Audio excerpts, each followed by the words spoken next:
So yun mga kasipag, mapagpalang araw sa inyong lahat. Sana isa mabuti kayong kalagayan mga kasipag. So yun mga kasipag, pamasada naman tayo dahil wala tayong duty ngayon. Dublikayod tayo mga kasipag.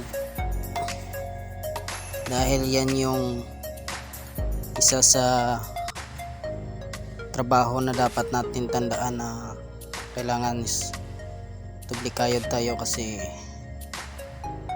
mayroon tayong pamilya na dapat na bigyan ng kanilang mga pangangailangan.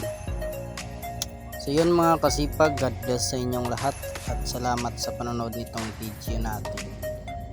God bless mga kasipag, ingat mga kasipag.